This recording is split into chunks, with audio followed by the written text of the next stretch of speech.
This is a WNY News Now investigative report. I want to get a message out to parents to please keep an eye on your children.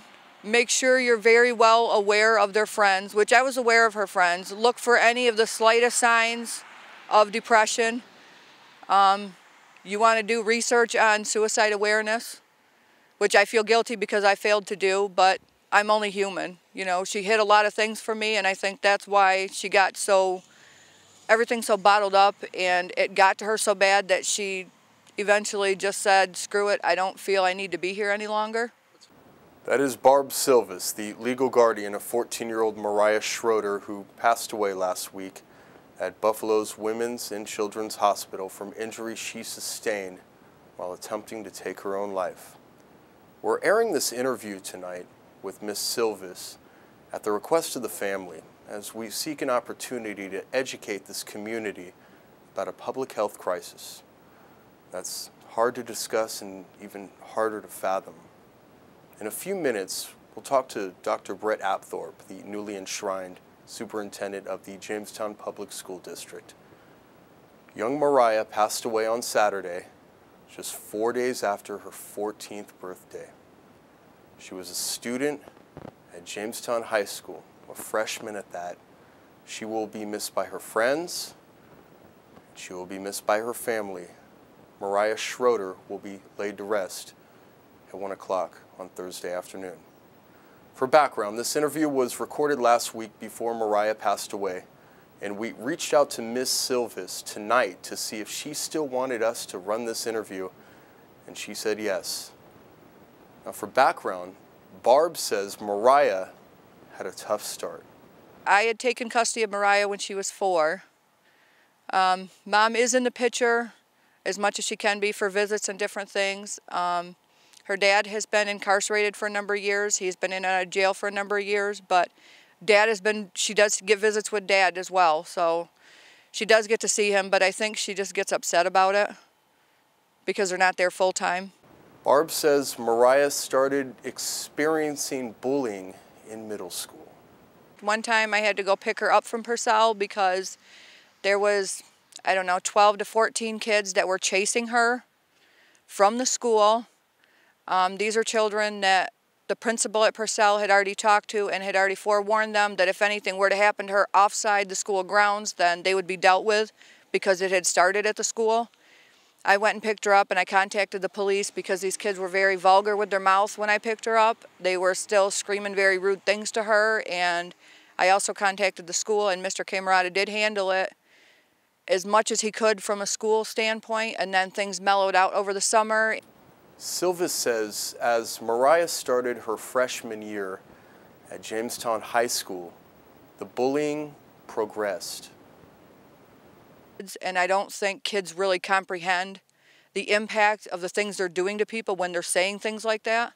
Although we'll never know why Mariah chose to take her own life, Barb says bullying was one of the main culprits. I think it was a combination, honestly, of depression that she hid from me. I think the bullying had a part of it. Was she on medicine? No. She was not on medicine because I was unaware that the issues were still going on, and I did handle them last school year. And I think that's why she hid them from me, especially with the bullying, because she was afraid that if she said something and I acted upon it, things were going to get worse. Now the district is responding to tough questions about the public health crisis that this community has acknowledged via social media, public campaigns, and general statements from public health officials. Here's Dr. Brett Apthorpe. Now, before we get to Dr. Brett Apthorpe, the superintendent of Jamestown Public Schools, in full disclosure, Apthorpe was not aware that we spoke to Silvis prior to us questioning him on Wednesday night.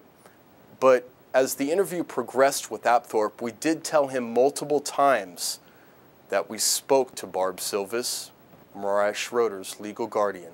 People are asking, where is the school district? Where do you stand on this issue? Because there's the Dignity Act, which requires you to have a DACT coordinator. By law, you have to have a coordinator per district. Obviously, you know that. Every building. Yeah, every building. So when you think about that, and you think about the community's concern, how many children you have to protect in that school, which is 1,300, 9 other schools, where does the district stand on this issue? Well, first of all, there's nothing more important to all of us than the safety and well-being of students. That's priority number one. So anytime there's a tragic death of one of our students, whatever the cause is, whether it's suicide or drunk driving, we always reflect on what we can do differently and what we can do better. That's the inherent nature of what we do as educators. We care for kids. Clearly, that's what we're doing now. We're reflecting on these recent events. Now, I know the policies continue to evolve. There's nothing hardline about cyberbullying in that we've seen numerous text messages from her caretaker, which is her aunt, I believe, who took her when she was 4 years old and now was a legal guardian. There's nothing concrete about cyberbullying. I know laws continue to evolve. Is that why the district has not made a public announcement or proclamation on your stance, on your concern for the family? Well, first of all, we would never comment on anybody's personal tragic event with their family, and just asking me that question just feels unethical. A family in our community suffered something tragically, and how that family handles that is up to that family, and we support them, and certainly the school's not going to comment on anything like that. That's a personal issue to a family. Now, certainly we'll get involved in our topical things, but not, I'm not familiar with the personal details of what's happening in families that suffer these things, and nor would I expect us to. Students are calling in sick, faking their sickness to their parents. And do you think it's just a personal issue at that point, or does it affect more than a good percentage of your student body? Well, I'm only hearing that from you, the reporter. I'm not hearing from parents or teachers or principals. What I'm hearing from my staff is looking at caring for our kids, making sure that we can do all that we can for our kids, and that's why I can't respond to these personal or seemingly personal questions you're throwing at me here. Does the school have an assembly plan to at least raise awareness for this issue? Because this is just not this is large news in the community. This is something everybody's talking about, at least in our circles and people that have reached out to us. Well, the school district and all of the schools within our schools, we have a very comprehensive plan taking on this issue of suicide, and things have to be age appropriate. They have to be personal and meaningful to the kids. So, as I said at the beginning of this interview, that's what we're doing. Does the Jamestown High School, as a body, do they have a bullying problem, in your opinion? I think our nation has a bullying problem, and I think it's the nature of cyberbullying, makes it 24/7. Before the internet and digital technology, you could escape the bullies, if you will, or you could avoid the bullies, if you will.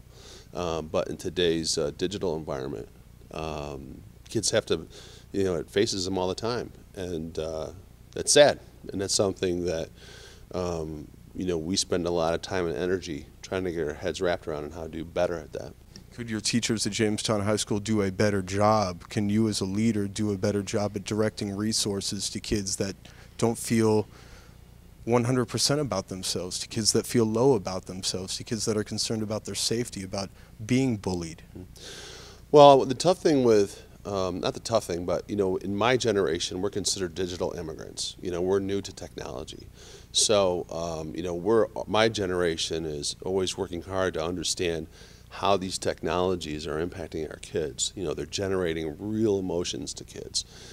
And so I'd say it's a fair statement to say we're always trying to do better by that because it's new to us. So do you plan to address the issue of bullying? Because one of your students, obviously one is too many, Dr. Apthorpe, and you and I can agree on that, even though we might disagree on the ethics, but do you plan to address this in some type of assembly, some type of moment of silence, because she will be laid to rest on Thursday?